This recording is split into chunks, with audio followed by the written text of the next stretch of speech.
Jazzcast Pros. You've seen the headlines about the New York Smart I Corridor or the CHIPS Act. Thousands of new jobs. But you're probably still wondering, what exactly is the I Corridor? And what does any of this have to do with my business, my career, my kids, or the future of upstate New York? That's exactly why we created a new series called Inside the I Corridor.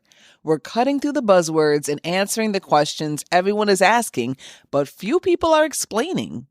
Here on Elevating Enterprise, we are speaking to the insiders who are calling this a once-in-a-generation opportunity. And we're getting to the bottom of what businesses, educators, and service providers should be doing right now to prepare. Let's go inside the I Corridor with RIT Certified. Welcome to Elevating Enterprise, the podcast that gives you a 100,000-foot view of success. So you can see exactly what it takes to grow and sustain your business. I'm RJ Williams, and I've spent years working with SMEs, scaling operations and securing contracts. And I'm Jazzy T, and our mission is to connect you to industry gatekeepers and open doors that will elevate your small business. We are not just talking about the future of workforce development. We are sitting inside of it. And I'm here with the director of RIT Certified, Rosalie Clemens, and the associate director of product development, AJ LiVecchi. Welcome to the show, and thank you for having us in your space. Well, thank you for having us on your podcast about the New York Smart I Corridor. Of course. Please start with the elevator pitch. Yeah. RIT Certified is a division of Rochester Institute of Technology, RIT, the university. And if you're thinking about why people go to a university, they go there to get a 4-year degree, a master's, or a PhD. RIT Certified is developing and delivering customized professional development training that is tailored to the current needs of the industry and the employers of the Western New York region. Yeah. Excellent. And I really think RIT Certified is really trying to prime itself to be a solutions partner for the Rochester region and everything that's come into Western New York. So whether those are ready-made trainings or custom trainings like Rosalie talked about, we're ready to partner with businesses in the area to make sure their workforce is ready to go for all the changes that are going to be happening to our economy.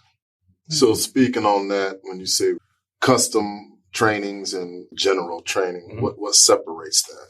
Yeah, I think that's a really great question. And really what it comes down to is we know that there's tried and true professional learning that works for employees, right? And so if there's something that you know that you need, we can be a solutions partner for that. We have items on the shelf that are ready to deliver by great subject matter experts, facilitators, instructors. Some of our opportunities are asynchronous, so your employees can learn on their time. Right. But then we can take that steps further. We can take some of those ready-made trainings and customize them a little bit more for you. Make sure that the modality works. Maybe you want it at your space. Maybe you want it at our space. You want to pick the time. You want to pick how it's delivered. And then that third thing, we'll talk, I think, a little bit more about that too, is really customizing those trainings so that they're not just what's out there. They're really bespoke to those specific needs.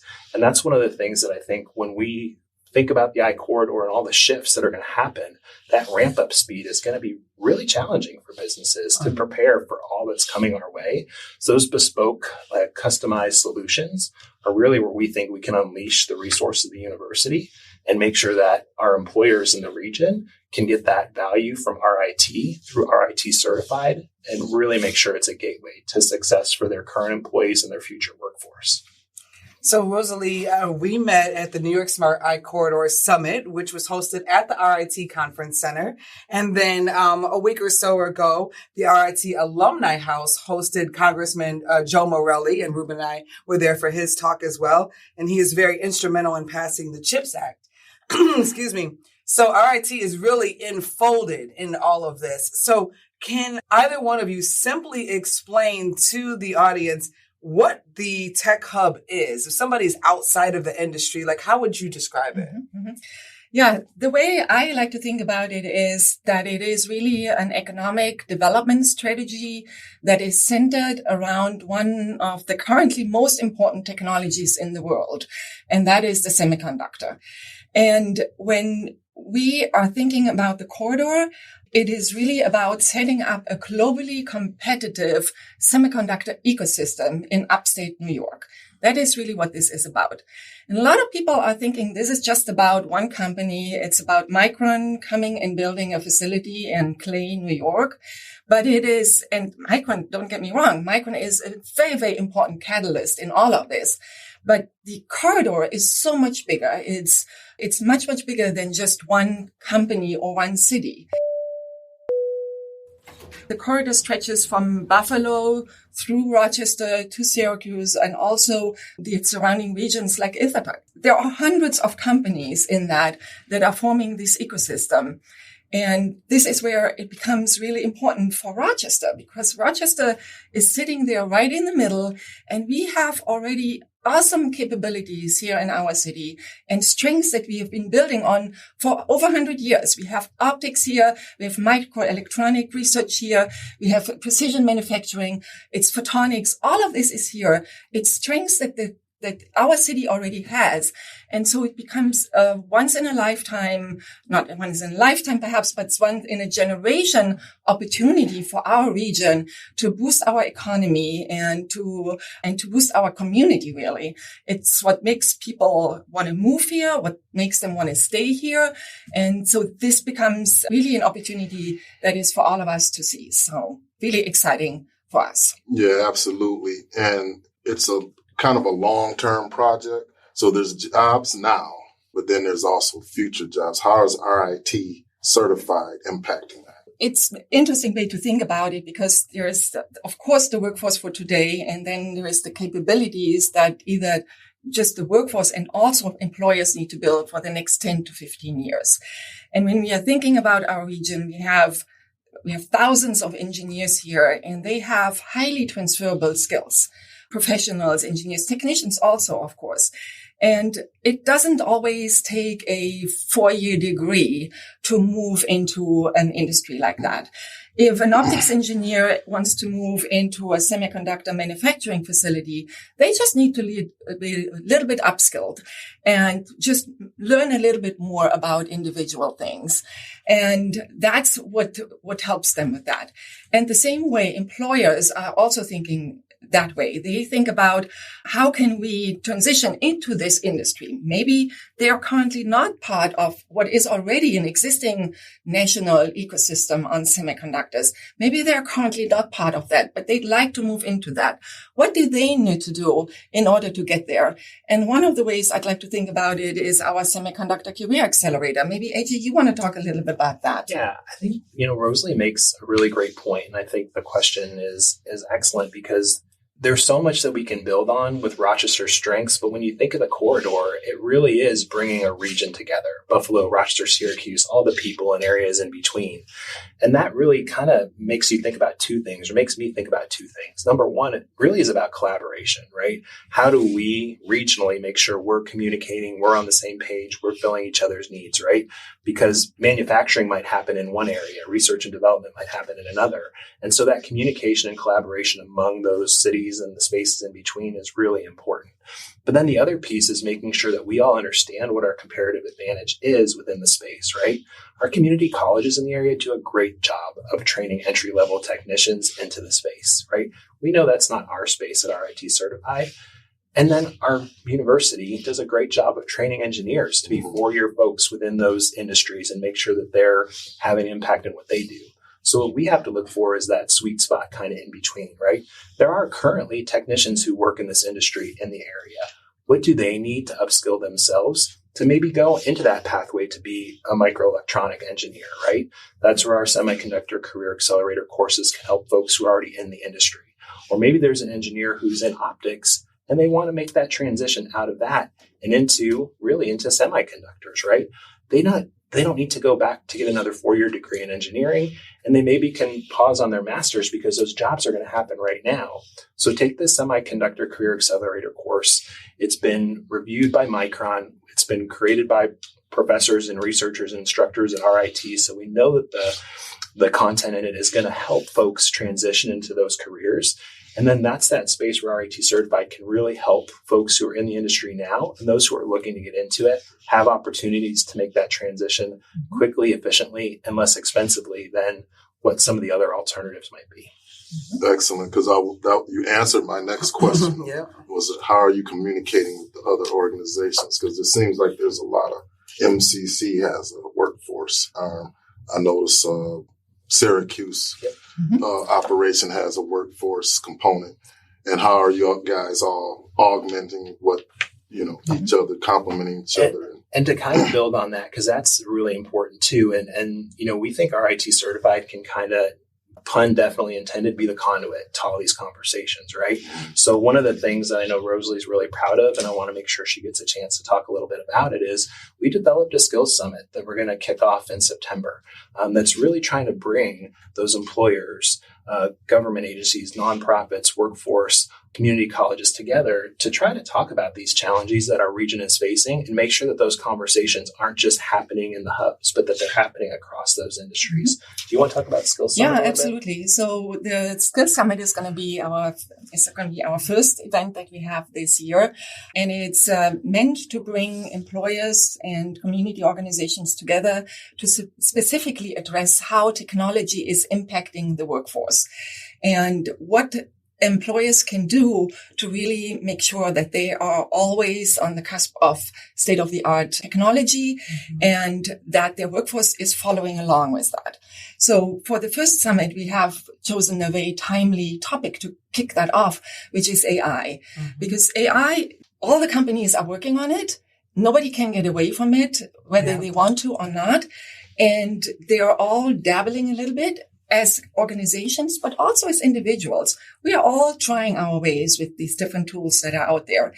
And what RIT Certified is bringing to the table is also something where we can have a conversation on how can we really, what is happening inside the companies and have leaders communicate with one another and what are they struggling with.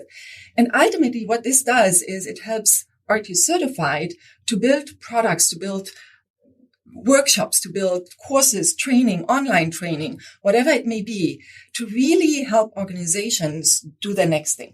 Is that something that relates to governance, or is that something that relates to how do I become proficient in using AI in my day-to-day work? So we're kicking off these workshops right now in order to help that really make happen. And our first workshops are really geared towards individuals. They are about taking employees and who have been working a little bit with this. And what we are learning is that inside organizations, employees have very different knowledge of AI. I might be using AI every day and AJ might be using it once a week. So our knowledge is very, very different in this. And what our workshops are doing is we are leveling that field and we help people to become really proficient in it and do that in a hands-on way. We're bringing them into our facilities here and it's going to be a great experience. And the workshop is the Skill Summit is informing exactly these kind of trainings so that employers and people inside organizations stay always state of the art. And that professional development is really helping retain people inside organizations. Another very important thing as the corridor grows. So one thing I wanted to kind of bring up, and maybe AJ, you haven't thought about this, but when we were at the summit, one of the lightning round speakers had mentioned something about like a virtual chip or something along those lines. So talking about innovative ways to use AI, because it's very expensive, obviously, to make things and stuff like that. But if you could have a virtual chip. So do you have any thoughts on that, or is there anything that you guys are working around in that space? So there is some work about that being done with our folks across the street at the university, because, you're exactly right. And one of the strengths of RIT is, we have the ability to create those simulations and create those virtual learning environments for folks so that you don't have to necessarily be on site in the clean room to understand how a chip is manufactured. manufactured, right? And so bringing that kind of equity and that, on-demand kind of learning to folks is really what can help transform the industry even faster. So it's exciting that those things are starting to happen, and we're really excited to see where that goes in the next few months and year to see how quickly can we deliver that into people's hands. Excellent. Another area is also knowledge transfer, because I'm working with a group now and using some AI tools to capture knowledge of people who are retiring. Yep. And so that's directly in the manufacturing facility. Yep. So there's a whole process behind that. I worked with a team out of Silicon Valley in the past who showed, I see how they do it. But I think that's beneficial, especially for the supply chain ecosystem, because a lot of the facilities are industrial technology facilities, and now they're trying to match Micron and this new Semicon or technical-based manufacturing. So how does RIT Certified help bridge that gap? You are hitting on something that we are actively working with employers on, that knowledge transfer is so important, and it has always been important for companies even before AI. I remember the days when I was working at 3M, there was a huge initiative on doing knowledge transfer and how to capture that. And the systems that were set up were expensive and enormous to really capture the outgoing workforce there, the knowledge of that outgoing workforce. What AI is doing and what we can help with is we are going and working directly with these employers, and we're trying to understand, okay, what is the knowledge that you're trying to capture here? Is it a specific person that you are looking because they have all the knowledge? Or is it something about an entire group that you're trying to get? Is it something we're trying to accelerate something into the future based on what has happened in the past? And there could be very specific things. There could be something where there was one person who has a wealth of knowledge and they would like to retire, and hello. That's kind of where we're at. You are not allowed to go. But the other thing is where you can also take historic knowledge about something that happens inside your factory. There is another employer we are working with. They are interested in using quality data, quality information from their production facility. And they have all that historic knowledge about, something went wrong here. How did we fix it at the time? And how can we prevent or have a faster solution the next time that same problem comes around? Absolutely. So these are very, very different scenarios. And they require for us to go in there, to listen, do a discovery of what is happening with an employer, really understand it, and then build together with them the solution that works for them. That is really what keeps them competitive and cutting edge. So that's what we are very excited in doing for companies. Yeah, because what I discovered, the gap is with the retiring employee, because they have what we call mitigation methods that weren't taught in schools. Right. They're not in manuals. They're on the spot there. And simple as, hey, just move this a quarter inch when you see this. And so we want to capture that. Yep. So when the new employee comes in and that, as you said, that same problem presents itself, at least they have something to go to. And I think to solve. And I think that right there and what Rosalie was speaking to, that's one of the kind of the powers RIT Certified has. I mean, one of the things about AI is you want to mitigate the risk, but unleash the power of what it can do, right? You need a trusted partner for that. That's where we can step in and be that trusted solutions partner for that. And really, when it comes to those things, we have so many folks in our industries and our employers, they have legacy skills, right? Folks who've been there, they know that quarter inch, how important that is. But they also maybe haven't had that classroom training that some of the newer employees that come in also understand. How do you balance those two worlds, right? Because it's hard to do that when you're actually manufacturing day in and day out. How do I take those two knowledge sets that are both really important and bridge those together? And that's where RIT Certified, through some of those bespoke kind of solutions that we can provide, can help companies bridge those gaps and enhance the kind of the uptick of their newer employees to understand how things really work in the real world, but also bring some of that new knowledge to some of those more legacy folks who really do understand because they've lived it. They've done it. They've done it with their hands. They've typed in the code, right? How do I make an impact that's going to last beyond me here at this, at this firm. Mm-hmm. Absolutely. And the summit, going back to that, is exactly about that. That is where we learn what are these kind of issues. Is it the knowledge transfer? Is it retention? What is it that is needed there? So we can really tailor what we want to offer. Yeah, I'm hearing exactly that.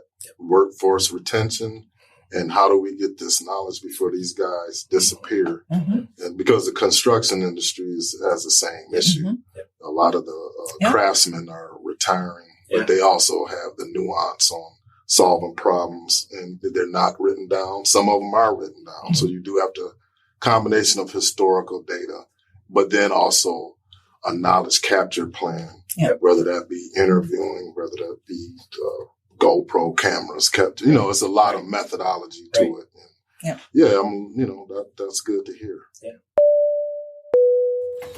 So I wanted to bring it back to Rochester just for a second, because we had talked offline, Rosalie, and you had mentioned to me about some of your background in photonics, right? Mm-hmm. And so I want to just capture that, a little bit about your background and why Rochester's history in photonics just makes it so perfect for what we're doing here with the I-Corridor.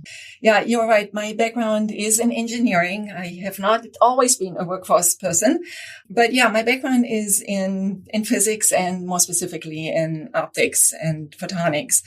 And I started my career as a young engineer at, I mentioned earlier, 3M company. And that was a fantastic learning ground. And what I learned there, and this is where I became really engaged in workforce development also, is I started a mentoring program at 3M. It was an online mentoring program. It was the largest mentoring program 3M had at the time. We had over 1,000 engineers in 24 countries, and they were all in the STEM fields, and was already trying to make sure that you have a diverse workforce with many different ideas, and really also about how do we keep the workforce engaged. So for one, it was a professional development opportunity for the people who were mentors, but it was another way to build talent inside the company, because every person who was mentored was a way to come into the company because they already had a connection to it. Mm-hmm. And that was really interesting, because what I saw there for the first time was how employers take ownership and responsibility for workforce development. Mm-hmm. So workforce development is not something that happens to companies. It is something that they take charge of and that they drive. And that is what really ultimately brought me into this particular industry. Now, I have been lucky throughout my life to really combine both my optics and photonics background and my workforce passions. And what I see what is happening here in Rochester is that a lot of companies still think workforce development is something that happens to them. We hear a lot of, we need more talent, we need future talent. How do we get it? But it is where the companies should take the fate in their own hand. They need to become engaged. And how do you do that? You work in professional development. You give people the opportunity to learn something new every day or every year on their job, and make it part of their performance plan, basically, to do something and upskill themselves. And yes, that costs a little bit money, but it is far cheaper to do that. It is very practical, and it is very dynamic. It can happen continuously as you need it. And as we have discussed before, we can do this so that it fits your very needs. And that could be AI, which we talked about a lot, but it could also be something on a Lean Six Sigma. It could be something that is on leadership training, on project management. All these things are something that companies need where they can skill people. And this is something, we have a big optics industry here, and I have seen in companies that there's not enough investment in that. Yeah. And this is something where RIT Certified is well positioned to help And it's providing excellent opportunities for companies to really adapt themselves and improve their retention. And also innovation. Professional development has shown I think there are data out there that innovation is improved by 2x. That's amazing. Just for a course that is really not a degree. It's short form. It takes a few months to complete. Maybe only a few weeks, maybe just a 1-week workshop. Whatever fits the company, we are there to help. And I'm an advocate of that. I've been a beneficiary to that, my corporate and regional corporate career in the past. Everything you said, he sent me to Six Sigma, the project, PMP, negotiations. So it does work. And yeah, my career was exploding alongside of that. So I can attest to that. Yeah. And another thing that I just want to say is, we all have crucial conversations. That is another thing that we can help with communication skills and within a team. And something that we have noticed as we are bringing companies into our space to have conversations about something completely different. So let's say we have an AI workshop here, and all of a sudden the companies discover how bringing people from different functions of the organizations around the table to talk about something that has an impact on everybody inside the organization, that's a team building activity built into something on a technical topic. Training is really about preparing for the future. I think sometimes executives and leaders think about, if I have to train, that means I didn't do a good job somewhere down the line, right? And that's a hard conversation to have with yourself, right? And then it's like, it's like if I'm going to make a cake for my wife and it's not very good, maybe next year I'm going to buy one, right? Or I can get better at baking and learn it, right? And grow myself that way, because that gift from the heart, that retention, it's going to mean more if it's that personal thing. So I think sometimes we have to think about training, not only as what didn't we do right in the past, but how do we prepare for the future, right? And what steps do we need to take? Because you have your employees there and your example is great. You can either grow them and help them succeed. And that means that, hey, maybe they go start their own firm. Maybe they go do their own thing. Or you can keep them and not grow them and be stuck with an employee 5 years later that skills don't match what your business needs are. Absolutely. And that's where I think our solutions can come in and help you prepare for what's coming down the road. So let's talk about some of those certifications that you offer. So we talked about Semiconductor, Career Accelerator. We talked about Six Sigma. We talked a little bit about AI technology, right? What we haven't talked about yet, and is very important, is cybersecurity. Yeah. Yes. Cybersecurity and AI often go hand in hand because that is something that is just happening, and we should really throw in quantum as well into this because, you have something where a quantum computer works with AI, your cybersecurity needs are going through the roof at that point.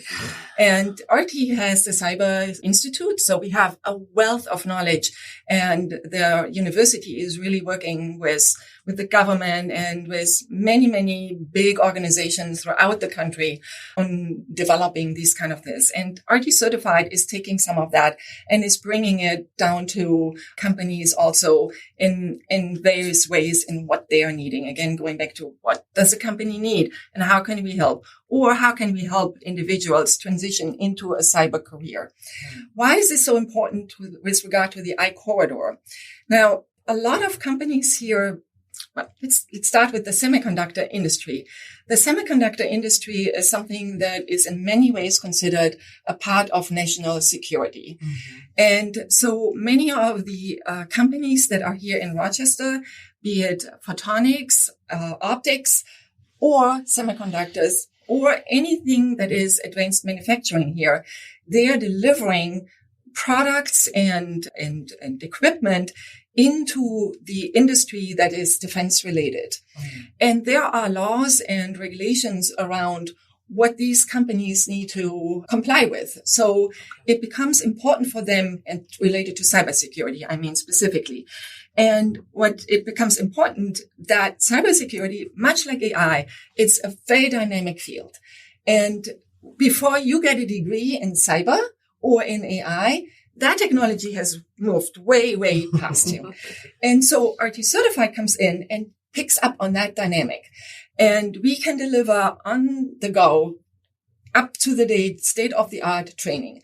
We like to think about this as what we are calling the living education model, where we are bringing in something that we are developing a training for either individuals or customers, and then we keep updating this as it goes.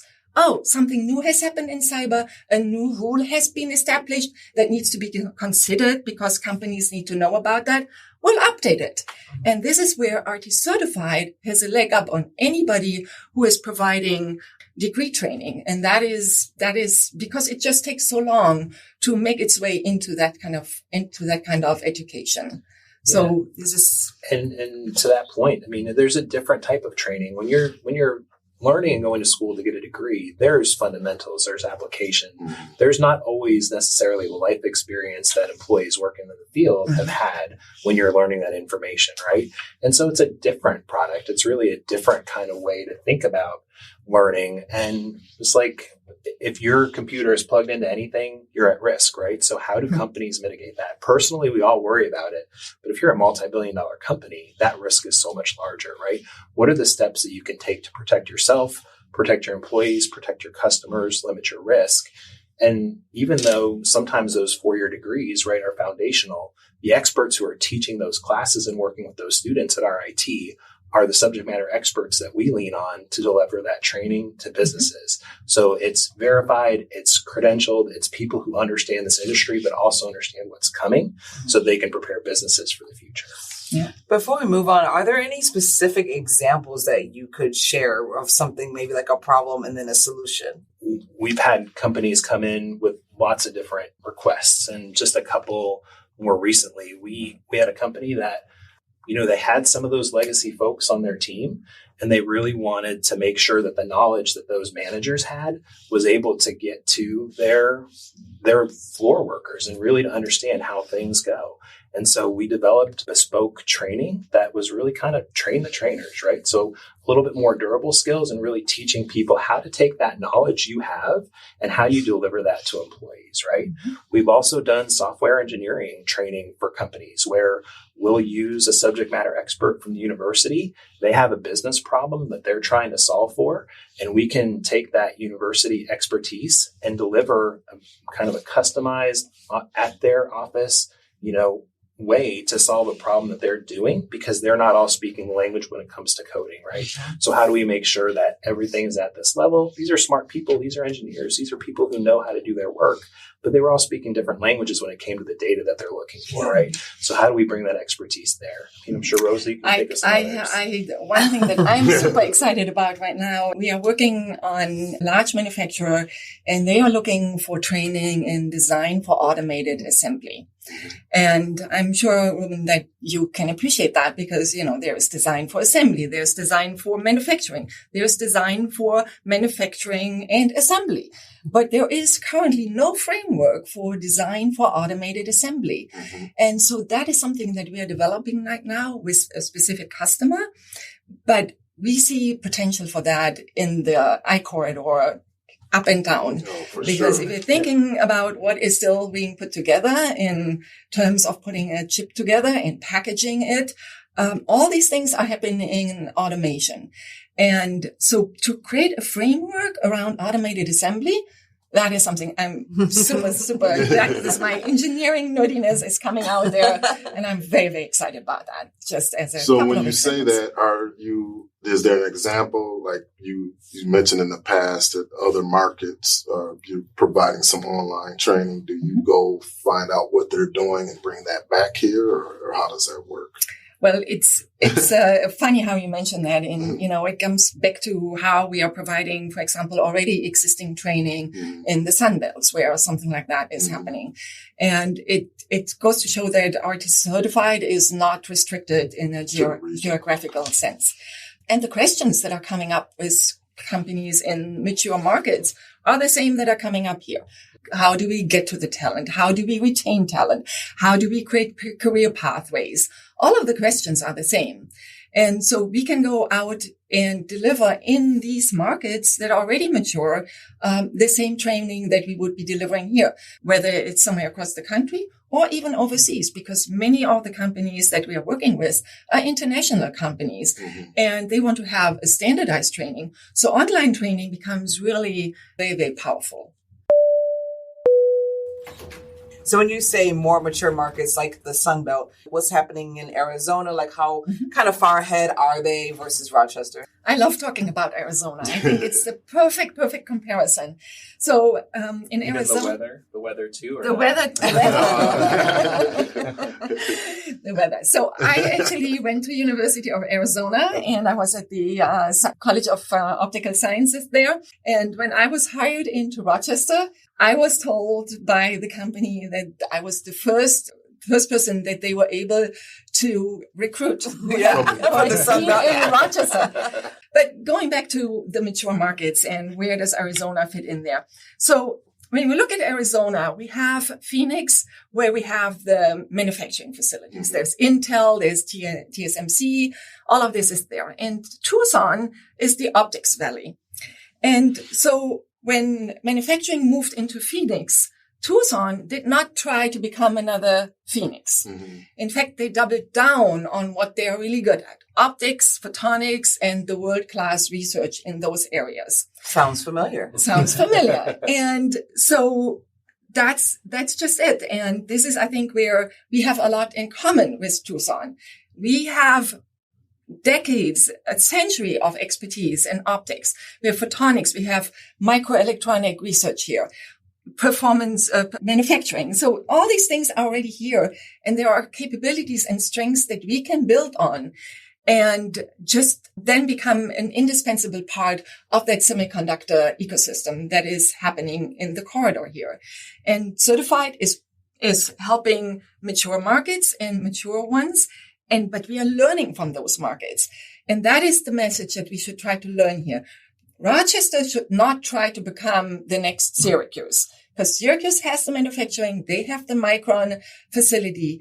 Rochester should embrace what it already knows so well and really build on those strengths and take those forward. I think that is a really, really important lesson that we should learn from this. So how do you distinguish between that? Because this is the New York Smart Hub I-Corridor project. So it seems like everybody has to be in sync with each other, not separate. How are you bridging that gap there? Well, this is really about the partnerships that are happening, right? I mean, we have to understand that the New York corridor is an enormous investment in our region. And yes, there are hundreds of companies, from manufacturers and suppliers, but then there's also the entire university and academic system, community colleges, universities, workforce community organizations. There's economic development organizations. All of these work together here, and it can never be just one entity who is creating this ecosystem. And the beauty is that we are already part of the national ecosystem. The economic development that the I-Corridor, the Tech Hub brings, and the funding from the CHIPS and Science Act, that is something that is just accelerating us. We have already a great starting point, and we are taking that and we are just making a quantum leap into the future with that. Yeah. You want to add to that? Yeah, I think, what it really comes down to is everyone has to understand that there's going to be enough work to keep everybody busy, right? And so we don't need to spend our time trying to compete with each other and doing something that, we really might not be in our best position to do. And so I think we talked a little bit earlier about, entry-level technicians. We're going to lean on our community college partners to do that, right? And then those mid-career folks, let's help build those skills, right? But let's do this together. We don't need to get upset in Rochester because there's not a huge fab lab being built here. That's okay, right? Because it's still going to support the work and the effort here. And so I think that's the piece to it, is really having those communications, understanding how we all can support each other, because the region itself, we can be in sync with each other. And I think one of the things, having, grown up here, is you've seen this area be very resilient. It's seen dark days and it's seen challenges, and this is an opportunity to kind of come through that and kind of build that regional expertise and that regional network, not only of production, but also support and of growth and of understanding and continue that trajectory that I think all three cities separately have been on over the last few years. Now we kind of come to coalesce around one kind of focus area to keep driving that growth. You know, the fabs, they're not up and running right now, right? So we're talking about, preparing current workforce and then also future workforce. So how early does the pipeline need to start if Rochester wants to be ready for when the I-Corridor reaches its full scale? Yesterday. I mean, that's really the answer. We were, I have a background in public education. And so I think it's never too early to start having those conversations. And there's a lot on teachers' plates. But one of the things we know is that teachers have an impact on kids that, second to parents and their friends, no one else can replace that impact, right? And so we can all think of a teacher in our past that helped us get to where we are, whether they pushed us or believed in us or whatever that was.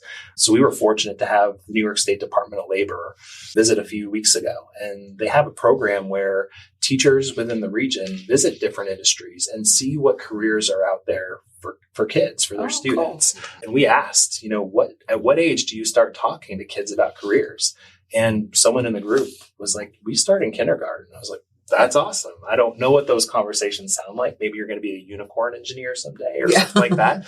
But it was really kind of cool to already know that there is an understanding these conversations have to happen early. When I think about the pipeline, I really think about how do we make sure that teachers have the expertise and the knowledge to talk about these things with students, right? Because if you have a student who asks, what does it mean to be a technician? I don't know. You can Google it, right? That's not the answer we want teachers to have. They have a lot on their plate. They're not going to be experts in everything. But if we can expose teachers to what that means and what the future of work looks like in this region, then they're going to be able to have those conversations with students and really help grow them. We're fortunate that through some money from the ESL Charitable Foundation, that we've developed a professional development in conjunction with Monroe BOCES 2 to train teachers this summer in what the semiconductor industry is, how it applies to what their students are going to see, and how they can prepare their students today for the workforce of the future, right? For some of those kids, it's going to be 3 or 4 years after they graduate, right? They're going to get an associate's degree or go to work right after high school. Others are going to go the engineering track. But regardless, teachers need to know what's out there. That training is going to be really exciting. The first day is a little bit of some theory, right? So we'll do some hands-on stuff. But the second day, the teachers are in the clean room. They're seeing how wafers are made. We have one right here. They're seeing how that technology comes together, and they can envision, okay, I've got AJ who's in this class, and he doesn't like to stand still and do this work repetitively, right? He might not be a great technician, right? But I've got Rosalie who's very meticulous and who's very organized, and she can sit there for hours and be in a bunny suit and do a great job of it, right? So as teachers understand kind of what those roles are, we want them to live that and see that, because we all know that when you have an informed conversation and you can speak from expertise, you're just more believable, right? And that's what kids need, is they need belief that there's going to be opportunities for them here in the region. They don't have to go somewhere else for college to study this. They don't have to go somewhere else to work. They can grow their families here. They can grow their careers here. And they can kind of create that tapestry of what Rochester is and continue that growth and trajectory for their families and their future. And I just want to add to that, the program is filling up quickly, but there's still a few seats available. The program is taking place early August, and people can reach out to us or our website if they are still interested, teachers.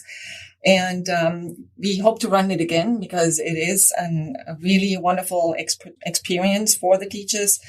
So if somebody who's listening out there is a teacher, an educator, still interested in that, they should reach out to us. It's free. In fact, the teachers get paid. They have a stipend for them. So this is a wonderful opportunity. They get the credit for it. It's happening now, and few seats still available. Why don't you tell our audience, how to get in touch with you? Yeah, just visit our website, certified.rit.edu, and reach out to the people who you see there, either directly to AJ or to me or anybody really from our team is going to be able to respond to that. We believe that the I-Corridor is an opportunity to seize. It's what brought me to the region. And I just believe that this is something that doesn't happen very often. It's not something that we should take for granted. And it's up to all of us in this area here to make the best of it right now. So absolutely. Thank you so much for allowing us to talk about it. Yeah, absolutely. Any final thoughts? I just want to say that, if you're an individual thinking about how do you get into this space, start really exploring, I didn't know a lot about chips and semiconductors when I first started at RIT, but there's incredible resources here that have trained me. It's not chip packaging is not potato chip bags. I did learn that pretty early on, but take that risk and learn. And there's some really kind of, low risk, low cost ways to get involved and understand if this is going to be a career for you. And then for companies, if you haven't started planning yet, now's the time. We really want to be here to support you. There's a number of resources that RIT and RIT Certified can provide to make sure that your, existence within this ecosystem strengthens your company, strengthens your bottom line, and has an impact on the region. And we're excited to be a part of that. Thank you so much, Rosalie and AJ, for joining us here on Elevating Enterprise. Now that our guests are gone, I want to leave you with 3 things that really stood out to me from today's conversation. Number 1, don't wait for an opportunity to arrive. Prepare for it today. When I asked AJ how early the workforce pipeline needs to begin, he said yesterday. That word says it all. So whether you're a business owner, an educator, a parent, or someone considering a career change, the future of the I-Corridor isn't something to watch from the sidelines. It's something you can get ready for right now. Number 2, Rochester's advantage isn't becoming someone else. It's doubling down on who we already are. One of my favorite moments was when Rosalie compared the relationship between Phoenix and Tucson, Arizona. As semiconductor manufacturing exploded in Phoenix, Tucson didn't try to become another Phoenix. Instead, it doubled down on what it already did best: optics, photonics, and world-class research. Sound familiar? Here in Rochester, we don't have to compete with Syracuse or try to become the next Micron site. Our opportunity is leaning into the strengths we've spent more than a century building and become an indispensable part of the I-Corridor ecosystem. And finally, my favorite takeaway: workforce development doesn't happen to companies. It happens because of companies. Rosalie challenged every employer listening to take fate into your own hands, because training is really about preparing for the future. And that's a mindset shift. Instead of asking, where do we find talent? Maybe the better question is, how do we cultivate the employees we already have? Because the organizations that invest in their people today will be the ones leading tomorrow. So if this episode helped you see new opportunities for your business, your career, your community, share this series with someone in your network, because that's how we build stronger businesses, stronger partnerships, and ultimately a stronger and more united upstate New York. I'm Jazzy T, alongside my co-host RJ Williams, and we are Inside the I-Corridor, a special series from Elevating Enterprise. And remember, success isn't overnight, it's strategic. So make sure you join us next week as we sit down with the American Welding Society.